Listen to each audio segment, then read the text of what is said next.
Hello, and welcome to the Bitcoin Roundup podcast presented by Coinbits. We bring Bitcoin news, hot topics of conversation, and deep dives into a variety of Bitcoin topics to you weekly. We are Coinbits, a Bitcoin financial services company. Check us out at coinbits.app.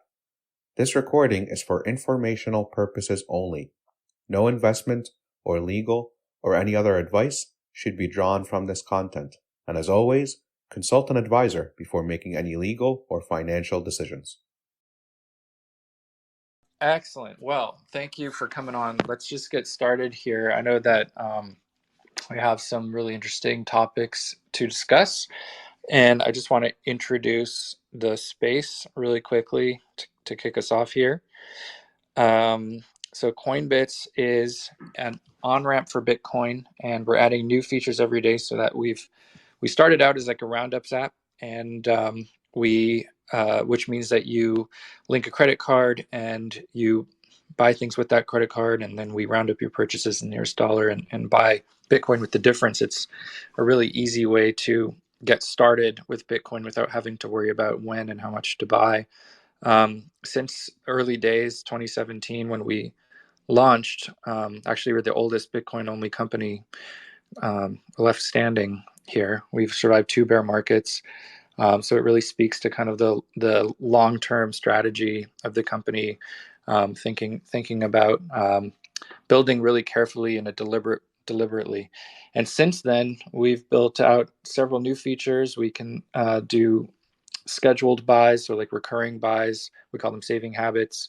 You can withdraw your Bitcoin. We believe in self-custody very passionately. You can send Bitcoin to other users.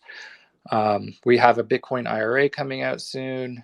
We also have a Bitcoin cash advance product coming out soon, allowing you to access fiat liquidity with your Bitcoin stack. So a ton of interesting work going on at Coinbits. Check us out at coinbits.app. And just another note to say that nothing you hear in this space is intended to be or constitutes financial advice. Go do your own research and find out if Bitcoin is for you and make your own choice about that. So let me hand the floor over to David, who is from Coinbits, and allow him to introduce our guest today. Thank you, Dave. So today we'll be talking with Ben Justman. And Ben, if you could just pronounce one more time the name of your vineyard, just so I get the pronunciation right. Of course, it's called Peony Lane. Okay, awesome. Thank you. So Ben is, a winemaker at Peony Lane Vineyards and a Bitcoiner. I've seen you've posted some awesome, tweets and done some really cool interviews about, wine, Bitcoin, steak, etc., and health and wellness. And I guess the first thing I'd like to ask you is really, how did you get into Bitcoin? What drew you to Bitcoin, and kind of how it changed your perspective on wine, health, wellness, etc.? Of course. Thanks for having me. I found Bitcoin in, I guess, mid 2020 and bought in late 2020. But the story started when I got really into personal finance right after college, when my parents cut me off, and just was really psyched to learn how to budget, learn how to manage my money and save and be risk off, but do it the right way and understand that you got to take risk. Invest in index funds, have a high interest savings account and everything. And then in 2019, all the interest rates on savings accounts went to zero. And so that was kind of my baseline of, all right, cool. So I have this savings. It's just basically keeping up with inflation. I'm not making any money. And when those interest rates went to zero, I realized that I was losing money and there was nothing I could do about it. And so I just kind of started looking for other things. And in that time, I started my winery and started making wine. And then about a year later, I moved back home to my hometown, Paonia, where the vineyard is, and built a house with my dad.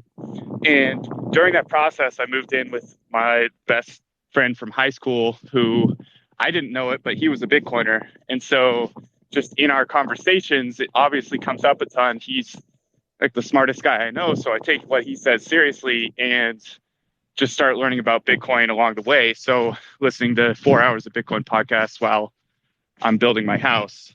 And in those couple of years, it was this serious, like real understanding viscerally of what low time preference means, because I was starting a winery that takes 2 years to get any sales, 3 years to really get anything, and building a house that was a year-long project that I would live in for potentially the rest of my life. So yeah, it was really this crash course on low time preference behavior. Yeah, wow, that's awesome. That's like, there's so many things there that really kind of encapsulate what a lot of Bitcoiners strive for with, like, health and wellness and like self-sustenance. I'm wondering if you could, tell us more about your vineyard, right? Like, I've noticed in your interviews you talk about how the location in Colorado makes it unique. Like, why? I'm wondering if you could kind of walk us through that, like, what makes your wine unique? Why does like the soil matter and all of that? Totally. So every wine comes from every wine is just going to be completely different from the baseline of whatever soil there is, obviously the winemaker doing it, and the climate that they're in. So where I'm growing is the highest elevation grape growing region in North America, in Western Colorado. And that high elevation creates these huge shifts in temperature from day to night. So during the day, it gets real hot. I mean, these days up to probably 90 degrees, 95 in peak summer. And then at night, it still gets down into the 50s. So huge temperature swings. And those swings allow the grape ripening to kind of slow down during the night and really speed up during the day.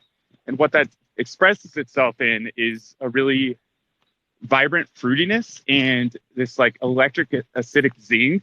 So if you have a variety that one can grow well in these conditions, because it is hard to grow at high elevation in Colorado, it's a shorter growing season. But if you have a grape that grows well in those conditions and expresses well with those characteristics, it creates a pretty special wine. And so I specialize in Pinot Noir, and it's the only red that has shown a lot of promise here, where you can also grow Gewürztraminer, Riesling, and Chardonnay pretty well. But personally, I grow Pinot Noir.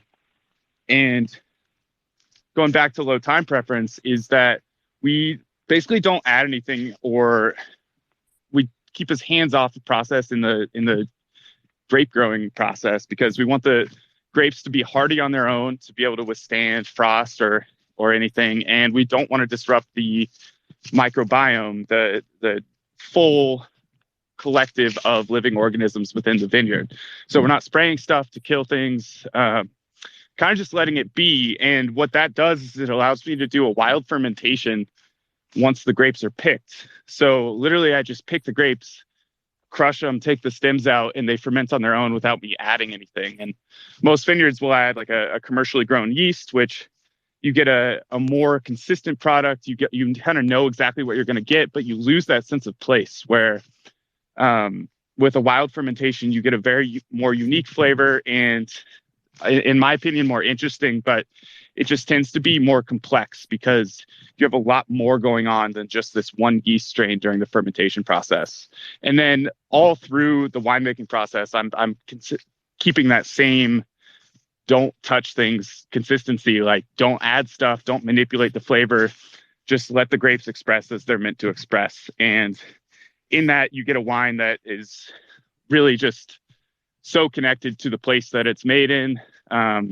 I'm not disrupting that, but also you get a wine with no additives. And from my experience, that's a wine that doesn't really give you a headache, and you just feel so much better drinking wine without a bunch of stuff in it.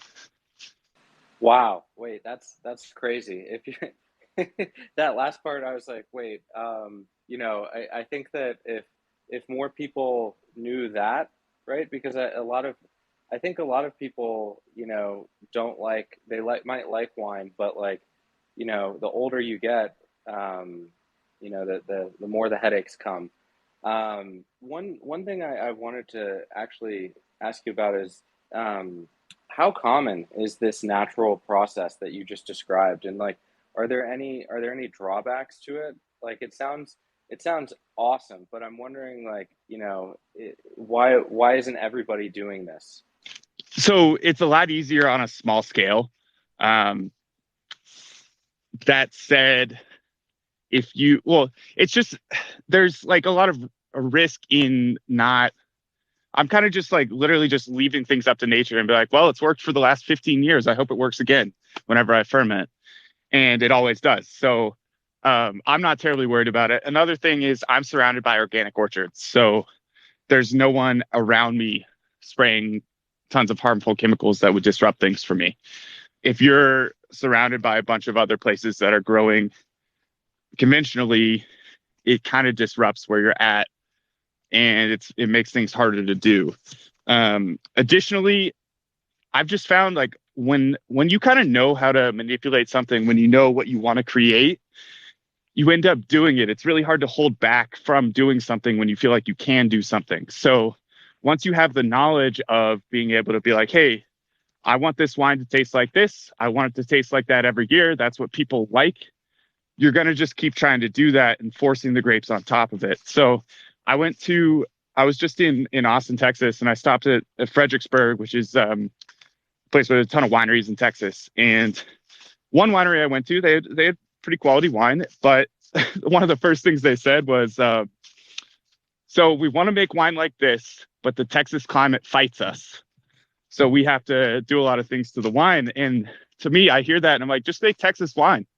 Like, make really good Texas wine. Let it express itself. You don't have to make Italian wine. But I think there's this feeling that consumers want something that they know and trust. But with wine, there's like, if you can step back and just like experience it for what it is, I think there's a lot more beauty in just letting the experience be unique every time. And maybe that means like buying a bottle that you don't like, but honestly, you're probably just going to do that anyway. That's really Yeah. interesting. Oh, go ahead, Oh, Dave. sorry, David. Go ahead. No, you go ahead. Well, no. So, I mean, it just sounds like your philosophy towards all of this is really in line with a lot of the values that are shared by Bitcoiners. And I just wonder, like, what's kind of the relationship there? Do you see a tie, like, and has your interest in Bitcoin kind of supported and developed this worldview around kind of calming down and not trying to force things and sort of be kind of being lower time preference and just accepting and aware of your surroundings? I would say that, I mean, this all like kind of came together at the same point. I started the winery in 2019, didn't make a single sale until 2021 because I was waiting for the wine to age. So I found Bitcoin kind of in the middle of that process as I was maturing into understanding the business. And I would say it's pretty seamless. I mean, as you said, like it totally does all connect very well with it. And in that, it gives me a little bit more, now that I have the understanding of Bitcoin and a little bit more understanding of the benefits of like, and just knowing what low time preference behavior is, it's a little easier for me to commit to that as a business strategy, just with more knowledge. And I can't really say Bitcoin has shaped it, but it does align super well. So it makes it a really fun exercise to do as a business of like, yeah, I'm just going to grow the right way. I'm not going to extend myself too far. I'm going to stay humble and stack wine, I guess. And not trying, yeah, I don't want to grow too fast. I want to just keep things steady and have a business that I enjoy running for the rest of my life for as long as I want to do it. So within the Bitcoin space, I've just found a ton of people that appreciate that. And it's really nice to be around people who have the same mindset towards life and building. And also, I mean, I'm just a Bitcoiner. So it's nice to like share what I do with people who have similar goals and are trying to get a better world. But it's nice to share what I do with them because I use their products all the time. So it's nice to have something to get back. Absolutely. So, how is Bitcoin how is it explicitly integrated into your business? Have you been, as an entrepreneur, have you encountered Bitcoin and integrated it into like payments or anything like that? And how has that worked out? So primarily, I'm just in stacking mode, and selling wine for Bitcoin is how it's integrated into my business. With liquor laws, it's a little bit hard for me to accept Bitcoin for sales across state lines. I have to use a third party that I'm working on orange pilling, and they're very resistant. So there's a little bit of friction there, but I started accepting Bitcoin for wine sales at farmers markets last summer and put a sign out, Bitcoin accepted here, that was just like, look, I'm a Bitcoiner. I just want to be a touch point for people. I want to be like, oh, there's that business. Whoa, they accept Bitcoin. Interesting. Don't think anything of it. And didn't really expect any sales to come from it. Definitely got a lot of boomers coming up to me being like, hey, man, be careful. It's down 50%. And I'd be like, brother, it's down 70 and I want yours. So it was a slow start, but then it's just been like, I've started getting more sales in Bitcoin and working on educating the other small businesses around me. And customers come up and sometimes ask questions, sometimes don't, but really it's just there to be a touch point, and someone's going to find Bitcoin when they find it. But I know it takes a lot of touch points to get there. So if I can be one of them, I'm happy for that. Yeah. I saw that you were on your site, you were working with a company called Oshi, I think it was. Do you get a lot of like online sales in that where people pay in Bitcoin? Yeah. So Oshi for now does all of my online Bitcoin sales. And I would say that I'm at least 50% of my online sales are Bitcoin. Part of that is just, I sell all my wine for the most part in person. And I've got on Twitter and people like that. And so the people find me on Twitter through Bitcoin Twitter and buy with Bitcoin.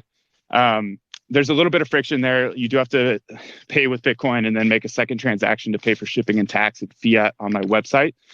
But Oshi's an awesome spot. I mean, they have so many awesome Bitcoin companies that sell great goods that are all aligned with pretty much low time preference life, and being healthy and doing things the right way. So they've been a great official, unofficial partner in all of this.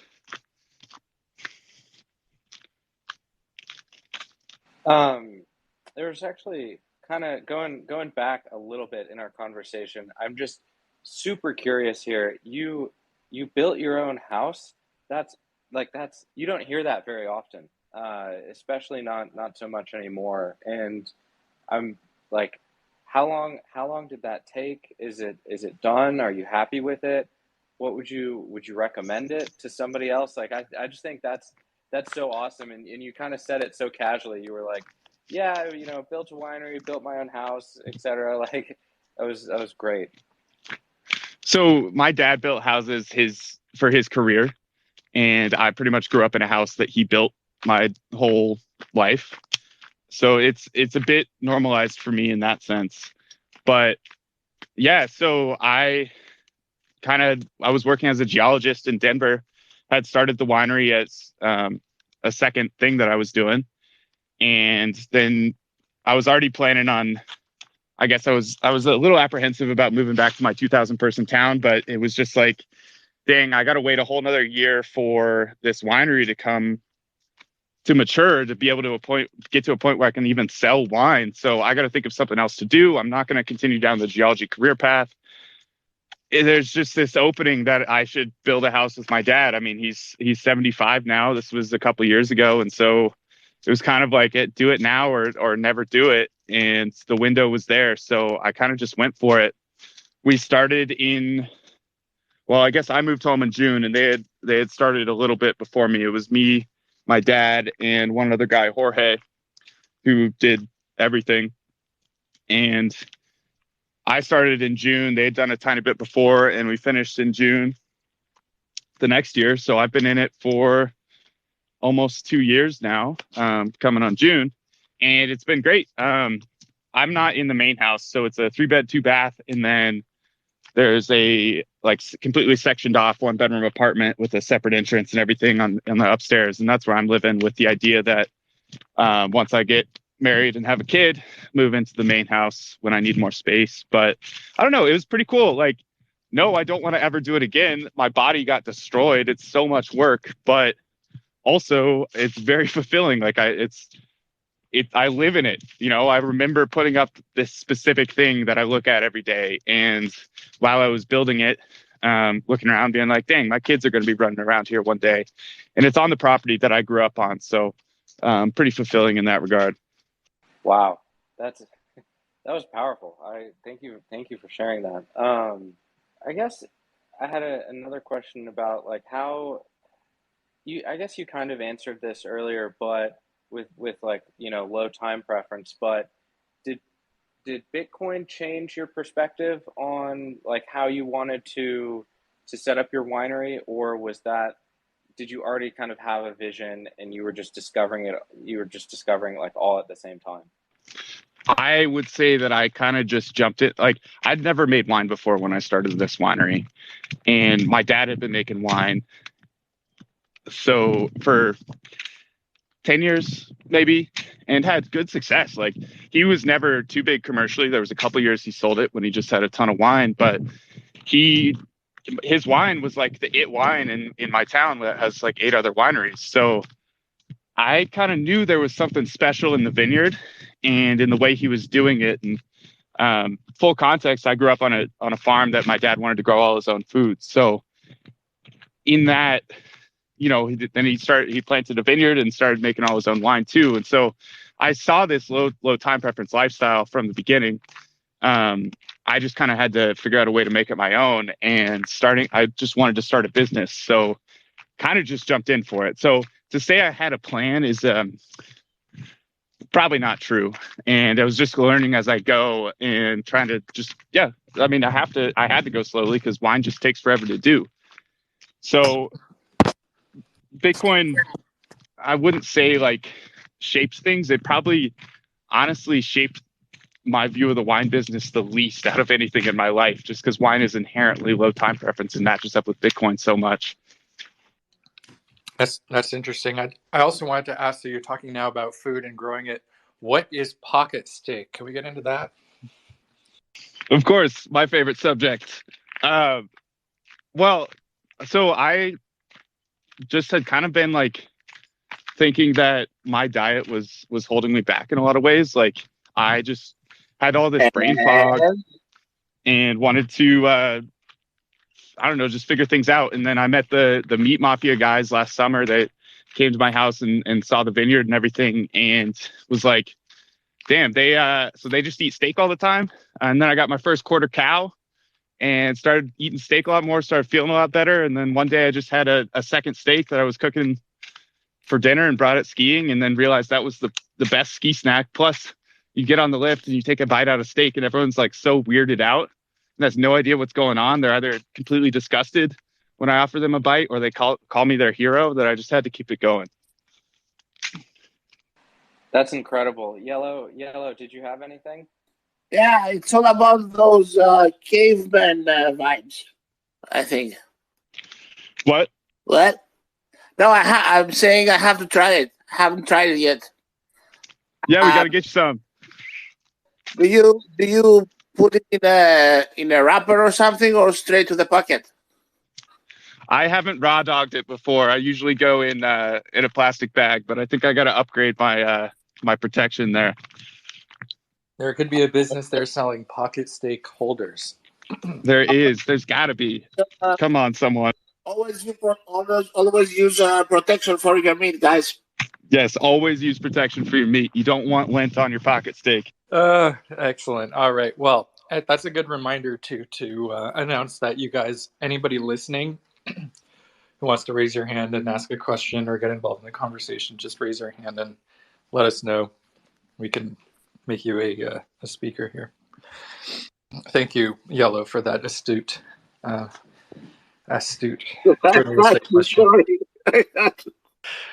Anyway, no, so okay, David, I don't know if you have more questions, but I'm really interested in entrepreneurship and Bitcoin, so I could just even go into that more and just ask more about that, Ben.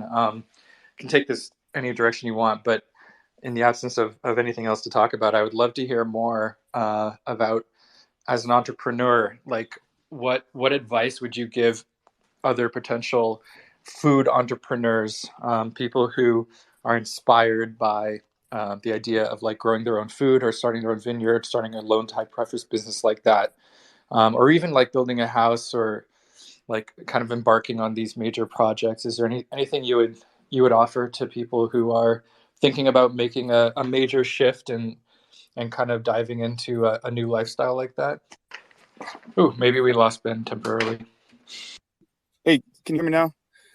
Yes, now we can. Sorry, my headphones cut out, and I was trying to get that figured out. But to your question about food entrepreneurs specifically, I mostly interact with a lot of farmers that there's some that are really good business people and some that just kind of want to make it. And as a farmer and just live a good life, growing their own food, eating their own food. And the hardest thing is, one of the biggest benefits of wine is getting to that shelf stability, just extending the lifetime of your product. Because if you pick something that morning, if you pick some produce that morning, it's just, you got to sell it that day. And so it's a bit hard for me to give advice just because wine is such the perfect product. I mean, think about it. Like, it's a shelf stable product that you make once a year, and it gets more valuable and better with age. So it's kind of just a ridiculous thing to have. But approaching it from a long-term time preference, as far as like, I want to grow my education of running a business with my ability to run a business, and extending out, just building slowly and doing whatever it takes in the short term. So just get to the next point, but keep that long-term vision in place is super important. So yeah, I don't know, I would say just go for it if you have something in mind. I mean, I guess that's the value of my story, is just I didn't know what I was doing and I went for it, and it worked out because I knew it was what I wanted to do. And if you're doing something that you're not that psyched on, you're probably not going to do it very well, and someone's going to do it better than you. But if you're psyched on what you're doing, you're going to put a lot of energy into it and do it well. Yeah, I think that's terrific advice. And also I did have another question regarding kind of basically on this topic, but do you get the impression that the like all natural wine, like grass-fed steak, anti-seed oils, like is that movement kind of like growing in your opinion? Because at least from my perspective, it seems like you're creating a product, this natural wine, that's like really primed for the direction that people's interests are going, at least Bitcoiners, with respect to food and wine and stuff. It's definitely not just Bitcoiners. There's, I would say, a growing movement within a lot of different segments of society to be more healthy and find the diet, what works for them. And there's a lot of people that find different answers. And, I can't say what works for everyone, but specifically within wine, I have a ton of people that come up and be like, oh my God, it's natural wine. I look everywhere for natural wine and I can't find it. It's all I want to drink because you get headaches from conventional wine. It's kind of ridiculous, the difference the difference in how you feel after drinking a conventional wine and a natural wine. Like, my most visceral experience was this last winter. I was just hanging out with some friends, and I drink my wine all the time. So bringing my wine up to a party is like not that special for me. So I went out and I bought a $100 bottle and was like, well, I'm going to drink this. We can open whatever. You guys drink whatever you want. And halfway through my first glass, I got this gnarly headache from this wine. And all I did was dump it out, didn't drink any water, didn't wait any time, and just poured my wine in the glass, and the headache went away.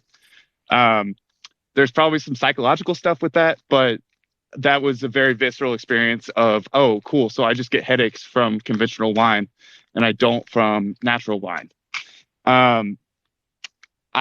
People are finding out about seed oils slowly. I think it's definitely rampant within the Bitcoin community, but like that started somewhere else and spread to the Bitcoin community because people are just kind of looking for truth. They're looking for the sources, the root of all these problems. And it's going to take a long time. I mean, I was pouring my wine at a beef event for the National Western Stock Show, and I said something to this lady about like, man, the rancher who was next to me serving food with me, and I was like, man, you ever get those like that what that person just said told me that they know nothing about wine. And she's like, I know what you mean. When I hear people like grass-fed beef, I know they know nothing about beef. And I was taken aback because I'm so in on the grass-fed. I feel so much better after eating grass-fed beef and understanding I don't know a ton, but I understand the omega-3 to omega-6 ratio is so much more healthy, and I'm eating a healthier animal, so I feel better. And so even these producers aren't totally aware of what they're producing and the effects that has on people. So it's a long ways to go, but I see it for sure because I'm a place where people go to seek out those people that are seeking out that healthy, that more natural product. Obviously come and find me and they tell me how hard it is to find, but I'm seeing these products more and more. So it's getting easier and easier to find. And that only happens because demand is growing. So that's really interesting. So I know that we've all heard this from different angles, but do you have a brief overview or description about the seed oil issue and related? I don't know if you're an expert in that, but just to kind of like bring the people who are listening up to speed on what we're talking about. And then also follow up is in your specific field, obviously, which is wine, like, could you summarize in a little bit more detail what the issues are there chemically? Like what is the deal with the headaches? I understand that at a high level there are these chemicals and so on, but do you know if, like, kind of pharmacologically what's going on there and what could explain this? I mean, this is crazy. Like, everybody associates headaches with red wine, right? That's a really common thing. To hear that it's possibly just an artifact of chemical corruption of the wine is really a fascinating topic that I've never heard of before. Is it related to the seed oil issue? I mean, how should we be? What should we make of that? I just want to say I'm definitely neither an expert in neither field. From what I know about seed oils is I first started looking at, or I'm trying to understand like omega-3 fatty acids and just what the right diet should be for me after I got a lot of concussions and head injuries. And so I just realized that like I don't want a ton of inflammation in my brain. That's what happens when I get a head injury. And omega-6s generally cause a bit more, they're more inflationary, and omega-3s are disinflationary. Or, man, I might be getting my terms mixed up here, but omega-3s cause disinflation. Is that an economic term? And omega-6s cause inflammation. And if I'm eating, there's always going to be some of both, but grass-fed animals tend to have a higher omega-3 to omega-6 ratio. So there's more disinflammatory, there we go, effects from those foods. When it comes to seed oils, those omega-6 to omega-3 ratios are just crazy. Like, there is so much omega-6 compared to the omega-3, which means they're extremely inflammatory, which makes me feel just kind of bloated and gross. And I don't have much more to say outside of that, because it's a bit more, along with the wine, it's just a bit more of a, I feel it and I see a little bit of the science and I feel it in my body. So I'm going to go with it. With the wine, I don't know the specific chemical interactions that are giving headaches, but my hunch is that most people are like, oh, because your wine doesn't have sulfites, I don't get headaches. And that's true. Those two things are related, but I think that sulfites are just a poster child. And all I can say is like some winemakers come, they visit my place, or I talk to them about what they're doing, and they're just like, oh yeah, so if you want it to taste a little bit more like this, you add this chemical and this chemical and this chemical. And they're probably generally, for the most part, harmless chemicals, but in higher doses, in all mixed together, it's just a lot of stuff going into your wine that doesn't need to be there. Wine is this natural phenomenon that is like created on its own by nature. Like, I don't do much to the wine. I just physically put it in different places to make it. Nature makes the wine for me, and doing anything more than that is just overthinking things and corrupting an awesome natural phenomenon. But I can't really give you the specifics on why you get headaches, because it's still something I'm trying to understand myself. No, that was still very helpful. Thank you. I hadn't really heard of it broken down like that. Yeah, I had heard of the sulfites thing now that I think about it. And to hear that it's just part of the story it's a really, really interesting idea. I also like the way that you characterize like the creation of wine as something that you're just sort of like allowing to happen, managing, and that I think it was a mistake, but it kind of created a connection for me, right? Bitcoiners hate inflammation and they hate inflation. It's like we just these types of words that sound the same, we just respond poorly to all of them. No, that's really great. David, do you have anything else? Yeah, I think that, one thing that I thought was really interesting, I was listening to you, Ben, talking on another podcast about the soil and why that, like, the soil matters in, where you make your wine in Colorado. And I'm wondering if you could just give us a brief overview about that, and, like how the different soils affects the different, wines that people produce. Yeah, so the type of soil indicates the type of nutrients, the ability for the plant to pull up those nutrients. It's just going to change everything about what goes into the plant and then what is expressed in the grape. And so that's like a deep subject of, let's talk about soils that come from basalt. Let's talk about soils that come from granite. And every single one has different characteristics. My soil is very alluvial, as in I'm at the bottom of a river valley. So it's sediments and really deep before I hit any rocks. So those kind of soils produce a little bit of a lighter bodied wine. And so my Pinot is on the lighter side of Pinots, but has a lot of fruit flavor from the high altitude and this awesome acid that really pulls it all together. So it expresses really nicely. But I think the coolest part about the soil is more thinking about the water and how the plants get their water. And I don't want to say most, but a lot of grapevines are grown with drip irrigation, and definitely the majority of grapes are grown with they're irrigated. And so we will generally maybe irrigate once a year if it's a really dry year, just to make sure the vines don't die.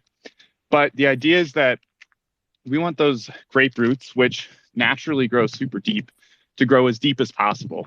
And the reason that is because we want those grape roots to soak up as much nutrients as possible from super diverse parts of the soil. So if we're drip irrigating and the water is pretty much only coming from this one drip spot on the surface, the roots have no incentive to really grow anywhere else. I mean, they're gonna, because that's what they naturally do. They seek out new sources, but they're gonna be clumped at that spot for pretty much in its entirety. And that depletes that soil pretty quickly, because that's where the roots are taking all the nutrients. So you have to continually be replenishing that soil with fertilizer, with new nutrients, just adding things constantly to the vineyard to keep a healthy balance in that plant. And I don't really think that people know how to keep a healthy balance in natural systems that are that complex. I mean, I think the less human interaction that's done is going to create a healthier and healthier balance. But essentially the plant starts to become whatever fertilizer you use. So hopefully you're using good fertilizer, but we're forcing those grape roots to go super far down, just connects with all the soil around and draws in nutrients from a lot of places, so our soil doesn't get depleted. And if we do add anything, it's just chicken manure from our chicken coop. So it's just, like I said, trying to be as hands off within the vineyard as possible to get a more connected ecosystem, which ends up creating more beautiful wine, in my opinion. Wow, I had no idea about the irrigation. That's really interesting. I frankly just assumed you would obviously irrigate. That's amazing that you're able to grow without that, and that makes a difference. It makes perfect sense actually, but it's just never thought about it before, because we have drip lines throughout our area here, and it's just kind of like the way you always set one up whenever you're planting something. So wow, really It depends on where you are. Like, you probably can't do it everywhere, but maybe you shouldn't be growing grapes everywhere. And like I said, we will irrigate once a year if necessary, but grape roots do specifically grow extremely deep, and grapes are an extremely resilient plant. So it's pretty cool to just be able to put the grapes in a spot where they can succeed in that way and let them do their thing, because that's what they're built to do. amazing. All right. Well, we've been going 45 minutes here. I wonder, so would you direct anybody in the audience to some resources that have inspired your thinking, or educated you about your business, about wine, steak, about Bitcoin? What are some resources that have really like shaped your worldview? So I would say, if you're looking to learn about health and from Bitcoiners and from people with a similar mindset, the Meat Mafia podcast is a killer resource. They've definitely taught me a lot.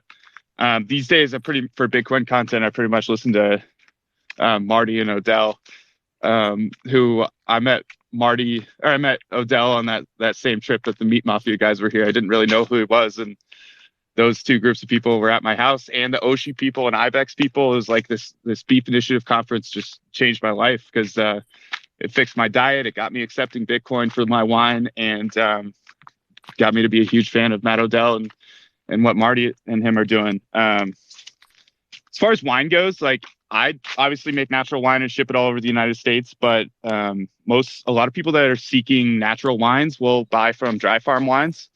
I haven't like looked totally into everything they do. I can't give them like the full carte blanche recommendation of mine, but I imagine that's a good place to go to just start finding natural wines around. And I would say, if you live anywhere where there's a winery, just go check them out, go ask, see what they're doing. And if they're not making natural wine, like, it's not ideal, but it's better to support local and bad than non-local and bad, as far as like practices go.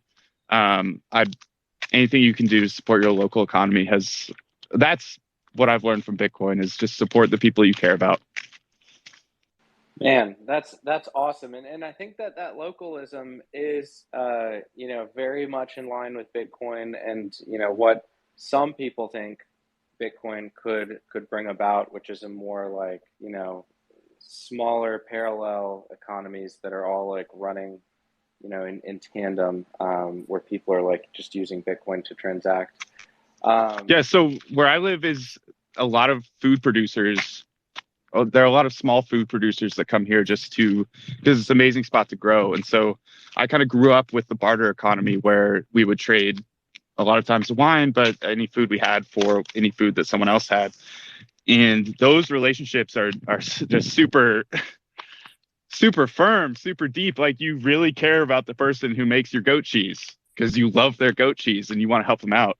And so anything you can do to connect with your community, your producers, and support the businesses that you want to see thrive through if we're looking at potentially like hard times down the road, you got to start supporting the businesses that you want to be there, that you want to see through there at the end, and getting them orange pilled, getting them on Bitcoin, getting them on money that's not going to hyperinflate is a great start. But also just supporting, they're not going to listen to you until you're a loyal customer. So if you want, it's like definitely a positive feedback loop, where if there's these amazing things in your life, if you support them, they will be there in the future. But if not, they may willow and die.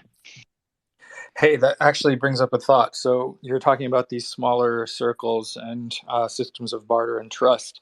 Do you see an opportunity to create little miniature circular economies using Bitcoin? Like, as you speak to these people who obviously trust you and probably learn from you about your interest in Bitcoin, is that something you see on the horizon? Is that like a way of driving adoption?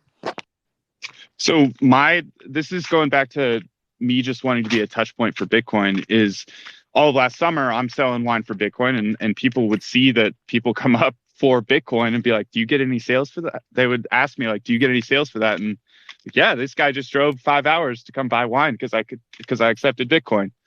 And they see that and they're pumped on it, but it's going to take them a little while. And all of last year with the price going down, that's what they look at.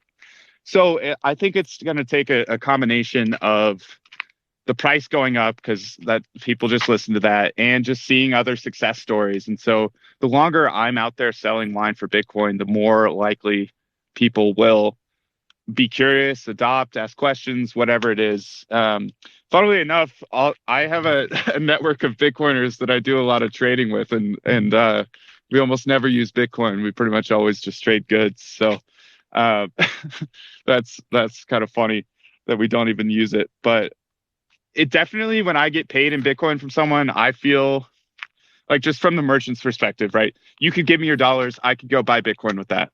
Or you could spend and replace, or buy with Strike, where you send dollars and I receive Bitcoin. But if you are sending me Bitcoin, I kind of know that you care about me in a way that you're trying to give me unconfiscatable money.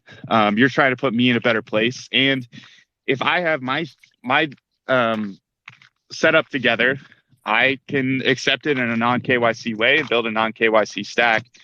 And that's huge, looking into any sort of uncertainty in the future of just having unconfiscatable money that no one knows about. And if all your producers have that, then all your favorite producers are going to be in a much better spot to succeed anything that goes down the way.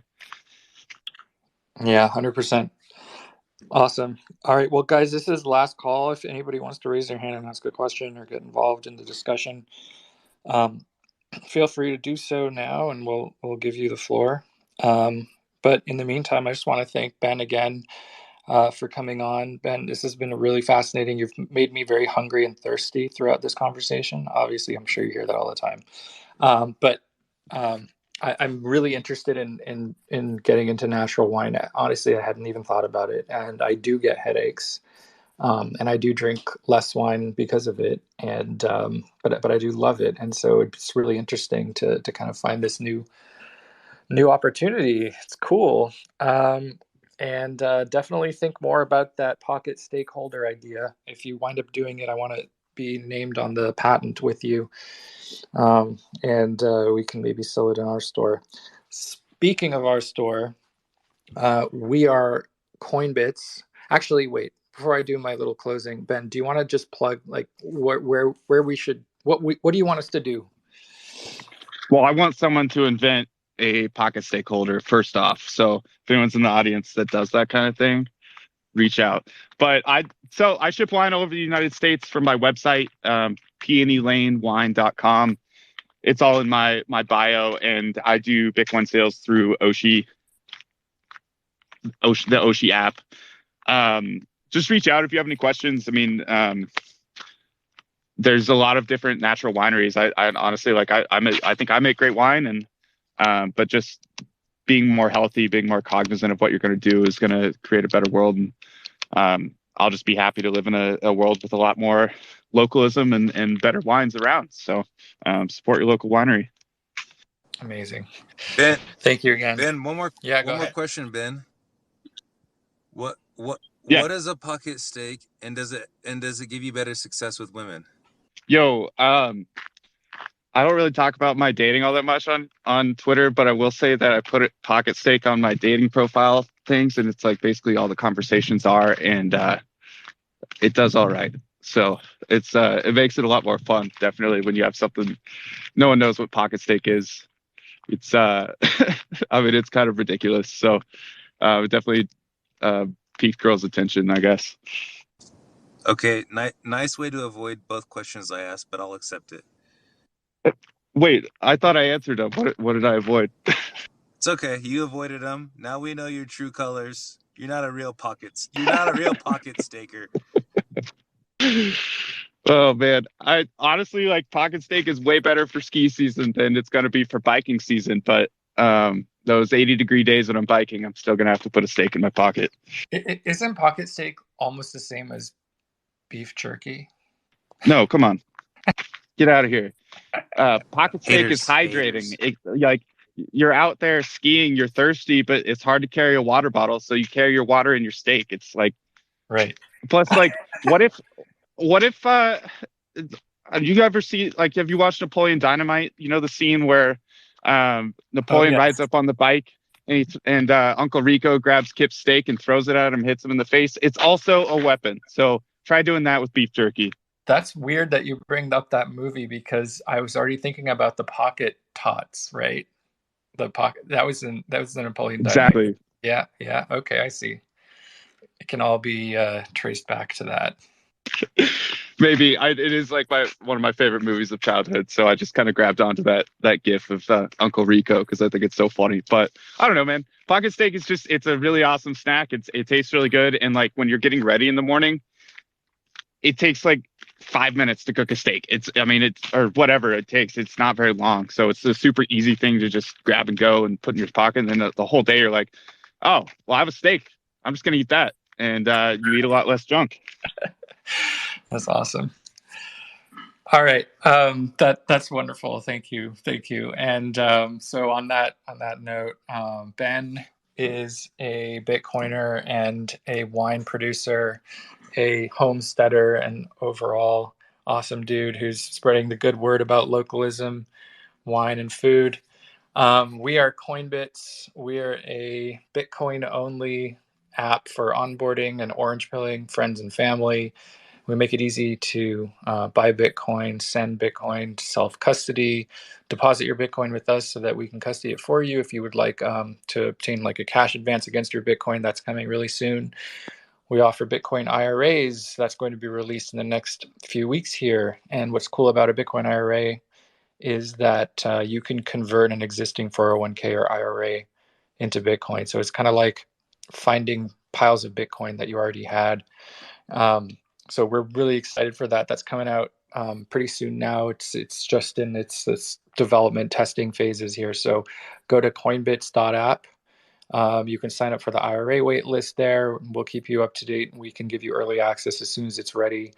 You could learn about Coinbits Cash, which is the cash advance product that is also imminently going to be released. You can join the wait list for that one too.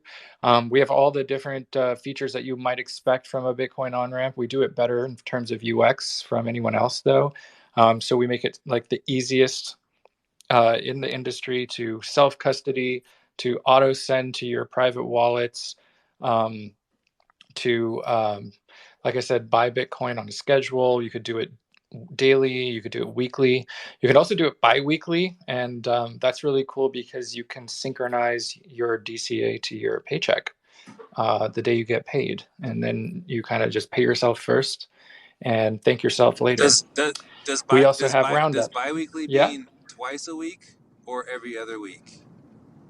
Sean, that would be semi-weekly. I don't know. If you, right? I think if I've looked it up, it could mean both. It could mean both. I think semi-weekly is what. Well, look it up. DM us your Wiktionary. I think your it can be. Wiktionary I link think it there, can be interpreted and both ways. I'm just putting it out there. We'll hack it. We'll hash. All right. Sean, stop drinking sulfite, man. Stop what? Yellow, I can't hear you. You sound muffled over there. Too much fur? Yes. In fact, we also offer semi-weekly. You would just have to set up 2. Yeah. And the roundups. And the roundups too. And so that's my favorite part. Is the roundups. So that's honestly. Sean, why don't you tell us what roundups is? Roundups is when you're spinning. You go out and about. You're doing your daily spins, and whatever your change is, when it goes up to a certain amount that you choose. I think I've chosen like $20, so my change equals $20. Like if I buy something, it's like $13.55. Well, then the rest of that 45 cents will get added to a roundup, and as that roundup adds up to my $20, then boom, I can buy Bitcoin. It buys Bitcoin automatically for me in a roundup. I don't know if that made sense or not. Wow, that was great. I mean, I think that was awesome. I think we might have to revise our website copy. No, it was actually great. That's exactly what it is. You did wonderfully. Thank you. That is what Roundups is, and that was our first feature way back in the day, and people still love it. And yeah, so check us out, Coinbits, not Coinbase. We also have instructions for how to close your Coinbase account on our website. So check that out too. You want coinbits.app. And thanks again, everyone who attended today. It's been lovely seeing you all here again. We do this every week. We also have a weekly Bitcoin briefing on Wednesdays about the news. So check that out, Wednesday midday lunch hour. But every Friday we do an in-depth interview. And so we hope that you attend them in the future. So thanks, everyone, and have a wonderful weekend. And we'll see you all later. Bye, everyone. Coinbase.